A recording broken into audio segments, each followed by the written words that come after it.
Hello and welcome to Buildings of Tomorrow. My name is John Lester, and in today's episode, we're talking about remote services and how they're able to support us to achieve our goals through these very difficult times with the COVID pandemic.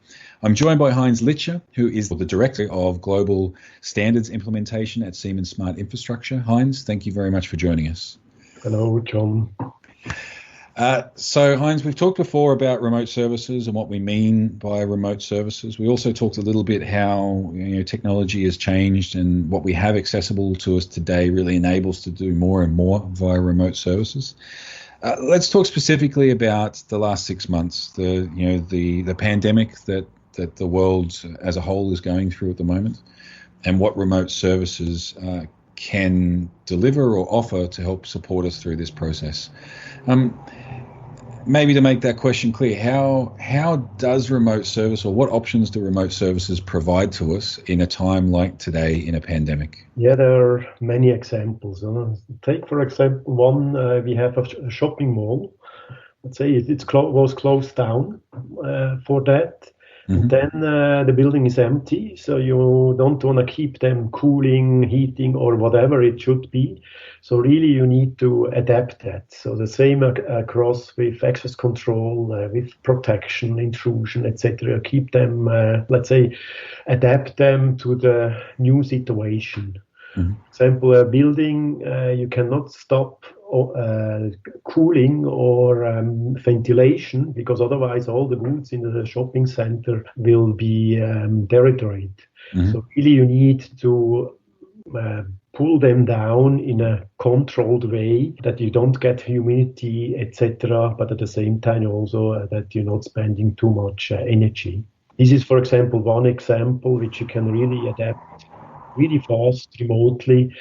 And we see more and more that's ongoing, because it's the normal, new normal, or let's say current normal. It's always changing, so you need to adapt. And through remote-based services, you are able really to help the customer to make it, let's say, adapt it always to the new needs, which you don't know what's coming up next. So that's flexibility we have. Yeah, no, that's something. You mentioned 2 points there, which I think are worth discussing a little bit, because not only are things changing more often. So as in your example, you had a shopping center that one day was open and the next day was closed. And at some point it will open, but perhaps only some stores, and then others will open, and the volume of people available will change on a weekly or a monthly basis. And then the second thing, which I think we also should remember, is we don't know what those changes will be.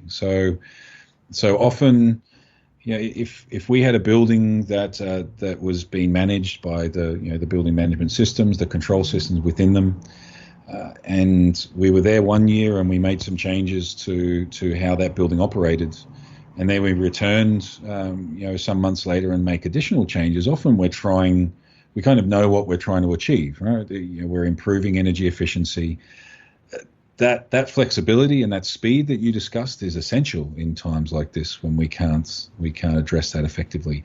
How, from your perspective, this remote services does the skill set or the capabilities we have from a remote service perspective, has that made this whole process, this whole pandemic situation much easier or actually capable for us to manage? Has that been a huge contributor to the success through that process?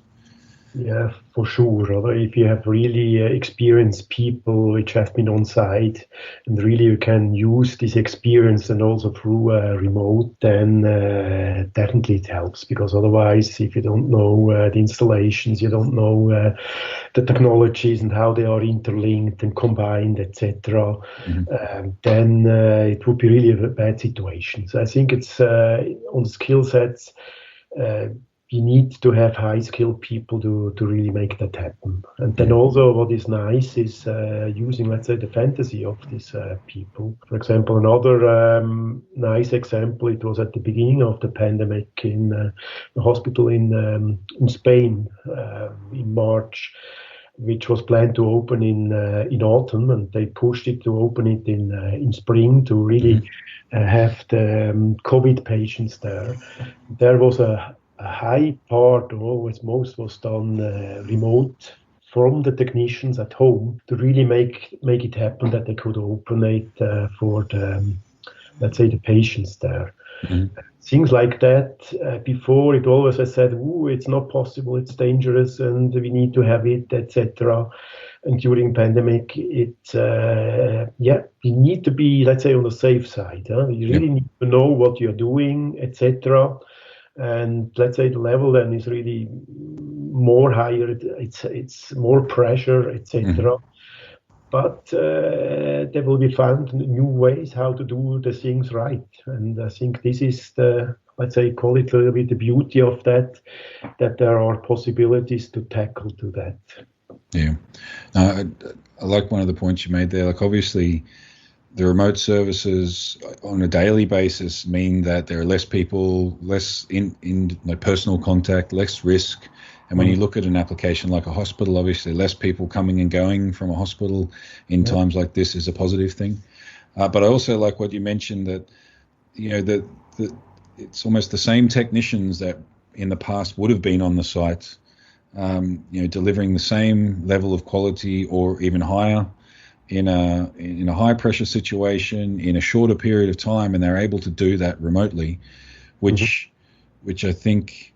And maybe this is more a statement than a question, but I think we've all discovered over these last months when we're in home office or away from the offices, we've discovered that there's a lot of things that we can achieve remotely or digitally that we didn't think was possible.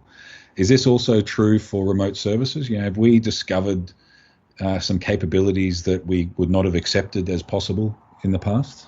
Yeah, definitely. As mentioned in episode 1, the technology, it's not new. It's 20, 30 years ago you could do that. But what it was now really the changing is now that you actively use it. And here again, it's a combination. And the people have been on site, they know the people, etc. So this helps, and also to do it remote. And again, it's a combination. And you couldn't imagine that before, that you really are able to do it. And now, it's real.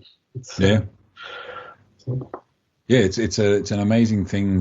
Let's call it the leap forwards in not only the skills or the experience that the industry has from this perspective, but also in that understanding and the acceptance for all of us, and, you know, those in the industry, whether on a customer side or on a supplier side, to have to experience it and then recognize that you know, what the outcome, the delivery, the process that's gone through is as good, or if not better, and leveraging that personal, you know, the trust and relationship means it can be really successful from that point of view. Definitely, yes. Yeah, perfect. Thank you so much, Heinz. Your time is very much appreciated. So thank you for joining us. Thank you as well, again, having me here, John. And anytime, I'm sure we'll have the opportunity to have more conversations in the future. And a quick thank you to everyone who's also listening or watching us. Please feel free to like, comment, share this episode, introduce colleagues or anyone that you think will get value from this series that we're putting together here. Also, ensure that you subscribe, get the new episodes every week. And we look forward to seeing you soon in one of our other episodes. Thank you.